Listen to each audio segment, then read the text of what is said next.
जय गुरु जी। शुक्राना गुरु जी। अनंतम अनंतम शुक्राना गुरु जी। जय गुरु जी। प्यारी संगत जी, गुरु जी के चैनल पर आपका स्वागत है। प्यारी संगत जी, सत्संग शुरू करने से पहले आज का मैसेज जो गुरु जी ने हमें इस सत्संग के जरिए दिया है वो ये है कि कुछ कामों को हमें बिना आलस किए हुए टाइम पर पूरा करना चाहिए। कुछ चीज़ें ऐसी होती हैं जो हमारे सामने होती है और फिर भी हम उसे बिल्कुल ही इग्नोर कर देते हैं, जिनकी वजह से हमारी सारी जो अचीवमेंट्स होती हैं वो रुक जाती हैं। तो आज का सत्संग शुरू करने से पहले हम गुरु जी का मंत्र जाप करेंगे। ओम नमः शिवाय, शिव जी सदा सहाय। ओम नमः शिवाय, गुरु जी सदा सहाय। आंटी जी की प्यारी वाणी में हम सत्संग सुनेंगे और गुरु जी महाराज से अरदास करेंगे कि वो सभी संगत परिवार पर, आंटी जी पर, हम सभी पर अपनी कृपा दृष्टि ऐसे ही बनाए रखे। तो आइए अब हम सत्संग सुनते हैं आंटी जी की ही वाणी में। जय गुरु जी। शुक्राना गुरु जी। जय गुरु जी। शुक्राना गुरु जी। अनंतम अनंतम कोटि कोटि शुक्राना। जय गुरु जी। संगत जी, मैं गुरु जी की बेटी आज गुरु जी की कृपा से अपना शुक्राना सत्संग शेयर कर रही हूँ। शुक्राना सत्संग शेयर करने या सुनाने में कोई गलती हो जाए तो माफ़ कीजिएगा संगत जी, माफ़ कर दीजिएगा गुरु जी। और आज 8 मई है और संध्या वेले का टाइम है, 7:12 हो रहे हैं। मैं अपना शुक्राना सत्संग रिकॉर्ड करके शेयर करती हूँ गुरु जी की कृपा से। और शुक्राना सत्संग शेयर करने से पहले मैं बाबा जी का मंत्र जाप करती हूँ। ओम नमः शिवाय, शिव जी सदा सहाय। ओम नमः शिवाय, गुरु जी सदा सहाय। ओम नमः शिवाय, शिव जी सदा सहाय। ओम नमः शिवाय, गुरु जी सदा सहाय। जय गुरु जी। गुरु जी की बड़ी कृपा है अपने बच्चों पे, अपने परिवार पे। ये बाबा जी का परिवार है, हम बाबा जी के बच्चे हैं, वो हमारे हैं, हम उनके हैं। गुरु जी का बहुत बहुत आशीर्वाद है संगत जी। घर में सब सुख शांति बनी हुई है। बाबा ने किसी चीज़ की कमी नहीं की है, हमें सब कुछ दिया है। बाबा की कृपा से सब कुछ है, बाबा ने हमें सब कुछ दिया है। बाबा ने किसी चीज़ से तरसने नहीं दिया संगत जी। शारीरिक, मानसिक, आर्थिक सब तरीके से हम सुखी हैं गुरु जी की कृपा से। गुरु जी ने हमेशा चढ़ती कला में रखा है। बाबा का अनंतम अनंतम कोटि कोटि शुक्राना। ज़िंदगी में दर्द तकलीफ़ आती है और बाबा जी उनमें से हमें निकाल लेते हैं।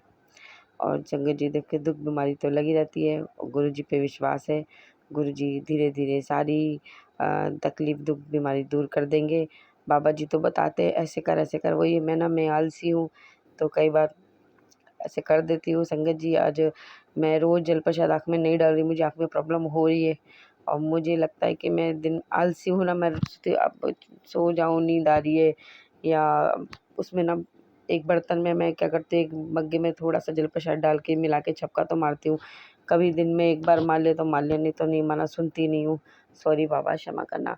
फिर ऐसे ही जैसे गुरु जी ने आज पूजा करते वक्त मेरे दिमाग में थॉट डाला कि काजल, दिए से काजल बना और आँख में लगा। तो मैंने गुरुजी से पूछा, गुरुजी आपने ही मेरे दिमाग में डाला है? तो मैंने यस नो की पर्ची गुरुजी के सामने रखी। बोला गुरुजी जो अभी जोत का आपका दिया जलाए उसे ढक दूँ और काजल बना लूँ और उसमें घी मिला के काजल बना के आँखों में लगाऊँ? तो गुरुजी ने बोला यस। तो बोला गुरुजी आप ब्लेस करना मेरी आँखों को प्लीज़। और मैंने थोड़े दिन पहले आई कैप्सूल मंगाई थी कि आँखों में डालूँगी। तो गुरुजी ने बोला कि हाँ मंगा ले। तब मैं बोला गुरुजी अच्छा मैं रात को सोते वक्त ये आई कैप्सूल आँख में डाल के सोऊं? तो गुरुजी ने मना कर दिया नहीं। तो मैं समझ गई कि काजल बना के आँख में लगाना है। तो संगत जी अभी तो मैंने ढक्कन नहीं हटा के देखा है, जो आता है ना दिए पे, दिए का ही एक ढक्कन होता है। तो मैंने गुरुजी से प्रार्थना करी, गुरुजी मेरे लिए अपना काजल बना के मुझे दीजिएगा, प्लीज़ ब्लेस कीजिए मैं इसको काजल को, और मैं जब आँखों में लगाऊँ तो मेरी आँखों को ब्लेस कीजिएगा। तो अभी मैंने देखा नहीं है संगत जी, अभी मैं देखती हूँ और काजल बना के फिर मैं अपनी आँखों में लगाऊंगी और मुझे पूर्ण विश्वास है कि मेरी आँखें बिल्कुल ठीक हो जाएगी। मुझे हो रही है दिक्कत संगत जी, मैं कुछ कर नहीं रही ना, मैं देखो मेरी आँख में दिक्कत, मैं सो के उठती हूँ तो कितनी देर तक मुझे ठीक से आँख खोल के देखने में दिक्कत हो रही है। और मेरे को आँखों में ख़ारिश होती है, मैं मल देती हूँ, फिर वो पानी तो आता है, उसके बाद मेरे जो पानी के बाद ना कीचड़ आने लगता है बहुत ज़्यादा आँखों में, और वो मेरी आँखों के कोने कोने में चिपक जाता है बहुत बुरी तरीके से। तो बाबा मुझे सुना रहे थे सत्संग, तेरे को दिक्कत है, तेरी आँखों की रोशनी चली जाएगी, सुनती नहीं है मतलब। तो फिर भी देखो कैसी ढीठ हूँ। पर अब गुरुजी ने मुझे ये चीज़ मैं करी। गुरुजी मेरे पास ड्रॉपर नहीं है, ड्रॉपर होता तो मैं हर थोड़ी-थोड़ी देर में आँख में डालती रहती, मैं क्या करूँ? तो फिर वो तो मिला नहीं, पर गुरुजी ने मुझे देखिए दूसरा मेरे को अपना प्रसाद प्रदान किया है, तो मैं वो ज़रूर लगाऊँगी बाबा जी से प्रार्थना करके। तो मुझे पूर्ण विश्वास है मेरे गुरुजी मेरी आँखें बिल्कुल ठीक कर देंगे। और जो पेट की परेशानी के लिए मुझे गुरुजी सत्संग सुनाते हैं, तो मुझे लगता है क्योंकि मेरा पेट बहुत मोटा भारी है शरीर के हिसाब से, तो गुरुजी ने कहा है तो बिल्कुल सही कहा है। और मुझे बहुत से सत्संग आते हैं संगत जी के पेट में पानी की गाँठ है और कई चीज़ मेरे को गुरुजी कहते हैं तूने अपने शरीर को बीमारियों का घर बना रखा है। तो संगत जी मैंने तो गुरुजी पे ही छोड़ा है। मैंने गुरुजी आप ही ठीक करेंगे, आप मेरे को प्लीज़ ठीक करना। तो बाबा जी अरदास सुनते हैं, वो मुझे ज़रूर सुनेंगे, मुझे पूर्ण विश्वास है। मेरी सारी तकलीफ़ बीमारियाँ सब दूर हो जाएगी। बाबा जी की कृपा से सब कुछ अच्छा है, सब कुछ बढ़िया है। संगत जी गुरुजी ने मंदिर से मुझे 2-3 बार सत्संग सुनाया था मूर्तियाँ हटाने के लिए, शेरावाली माता, बजरंगबली, श्री कृष्ण, राधा माता की।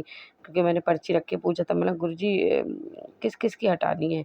क्या गणेश, लक्ष्मी माता, गणेश भगवान की हटानी है? उन्होंने नो। फिर शेरावाली माता और सब भगवानों की जो 2-3 मैंने आपको बताया, श्री कृष्ण, राधा माता, शेरावाली माता और बजरंगबली जी की, तो आज भी आ रहा था। तो मैंने बोला गुरुजी क्या पूजा करने से पहले हटा दूँ? तो पर्ची थी यस, तो मैंने हटा दिया। फिर मैं बोला गुरुजी ये स्वरूप मूर्तियाँ मेरे को कई जगह समझ में नहीं आई, किचन के ऊपर शेल्फ में मैं वहाँ रख दूँ बाँध के, जब जल प्रवाह करना होगा तब कर दूँगी, आपकी कृपा से आप करवा देना। तो गुरुजी ने बोला यस। तो अभी मैं लेके तो नहीं आई संगत जी, तो बहुत जल्द गुरुजी ही दिलवाएँगे, ले जाएँगे गुरुजी ही दिलवाएँगे। तो मैंने बोला गुरुजी अब ना मेरे पास दूसरी बार हो गया है ये, मतलब मैं नया स्वरूप लेके आऊँगी तो मैं तीसरी बार, तो 2 बार तो अब हट गए हैं स्वरूप। तो मैंने बोला कि गुरुजी मेरे अंकल जी फिर मेरे को बोलेंगे तू पागल हो गई है। तो इसलिए इस बार ना मैंने पूछा भी गुरु से, ज़रूरी है कि गुरुजी मैं मूर्ति में ही स्वरूप लाऊँ, मूर्ति स्वरूप ही लाऊँ? मैं फ्रेम में जैसे आपका स्वरूप होता है इस तरीके से भी तो ला सकती हूँ माता रानी का सबका। तो गुरुजी ने बोला यस। तो बोला ठीक है, क्योंकि बजरंगबली जी को भी साफ़ करते वक़्त ना शंकर जी मेरा नेल्स लग गया था। तो मुझे था कि 1-2 जगह नेल्स लग गया, वहाँ से कलर हट गया है।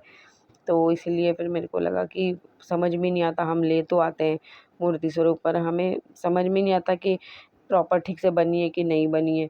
तो बोला गुरुजी आप ही दिलवाएँगे। तो मैंने गुरुजी की कृपा से हटा दिया। अभी किचन की शेल्फ पे रखा है। जब मेरे अंकल जी आएँगे तो उनसे बोल के जल प्रवाह करवाऊँगी, गुरुजी लेके जाएँगे, सब गुरुजी ही करवाएँगे। तो बाबा आपका अनंतम अनंतम कोटि-कोटि शुक्राना। बाबा जी हमें पल-पल रास्ता दिखाते हैं संगत जी। बाबा जी की बड़ी कृपा है। बाबा कभी हमारा साथ नहीं छोड़ते। तो उसमें था कि तेरी ये न इससे नकारात्मकता फैलती है अखंडित मूर्तियों से, शायद यही था। तो ये तेरी तरक्की हर चीज़ में बाधा उत्पन्न होती है, तो ये खंडित भगवान जी की मूर्तियाँ नहीं रखनी चाहिए मंदिर में, तो मैंने हटा दी। तो बाबा जी नहीं दिलवाएँगे, बाबा जी का अनंतम शुक्राना है।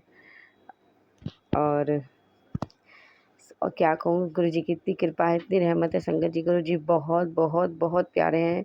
लव यू सो मच गुरुजी। गुरुजी बहुत एंजल्स नंबर दिखाते हैं, बहुत आशीर्वाद देते हैं, बहुत अच्छे-अच्छे सत्संग आते हैं। अब डर नहीं लगता कि ये सुन ले ये हो जाएगा, ये सुन ले वो हो जाएगा। तो अब ऐसा लगता है हाँ, बस सुन लो, बाबा जी ने मैसेज भेजे हैं, सुन लो, कुछ नहीं होने वाला। हमारे बाबा जी हैं, उन्होंने हमारे लिए कोई सुरक्षा कवच प्रदान कर रखा है। और हर मुसीबत आने से पहले गुरुजी हमें आगाह कर देते हैं कि सत्संग सुन बेटा, तेरा कष्ट, तेरा संकट टल जाएगा। तो पहले मैं घबराती थी और गुस्सा करने लगती थी, सॉरी बाबा, उसके लिए मुझे माफ़ कर देना, सॉरी। अब मैं चुपचाप सुन लेती हूँ। तो बाबा आपका अनंतम अनंतम कोटि-कोटि शुक्राना, सब आपकी कृपा है बाबा। संगत जी, गुरुजी मैं आपसे प्रार्थना करती हूँ, आप अपने हर बच्चों का हर संकट का संकट ख़त्म करिए, उनको हर परेशानी से निकालिए, उनको आशीर्वाद दीजिए। और जो हमारे ये सत्संग शेयर करें आंटी जी, उन पे भी बहुत बहुत बहुत बहुत मेहर कीजिएगा। वो हम सब के सत्संग आपके चरणों तक पहुँचाते हैं, आपकी दी सेवा तहे दिल से पूरी कर रहे हैं। उनको बहुत आशीर्वाद दीजिएगा, बहुत मेहर कीजिएगा, उनकी दुःख तकलीफ़ परेशानियाँ दूर कीजिएगा। आंटी जी आपको मेरा thank you so much, thank you. आप मेरे सत्संग मेरे गुरुजी के चरणों तक पहुँचाते हैं। गुरुजी आप पर, आपके परिवार पे सदैव मेहर बनाए रखे। आपका परिवार हँसता-बसता, खुश रहे, सुखी रहे, संपन्न रहे। ऐसी मैं बाबा जी से प्रार्थना करती हूँ और अपने आज के सत्संग को यही समाप्त करते हुए मैं अपनी वाणी को यही विराम देती हूँ और अपने बाबा जी का मंत्र जाप करते हुए अपने नए सत्संग की तैयारी करती हूँ। संगत जी, मैं मंत्र जाप करती हूँ, आप भी मेरे साथ कीजिए। ओम नमः शिवाय। शिव जी सदा सहाय। ओम नमः शिवाय। गुरु जी सदा सहाय। ओम नमः शिवाय। शिव जी सदा सहाय। ओम नमः शिवाय। गुरु जी सदा सहाय। जय गुरु जी, जय माता दी, जय बजरंग बली। सभी मेरे देवताओं को मेरा नमस्कार, मेरा प्रणाम और मेरे गुरुजी को अनंतम अनंतम कोटि कोटि शुक्राना।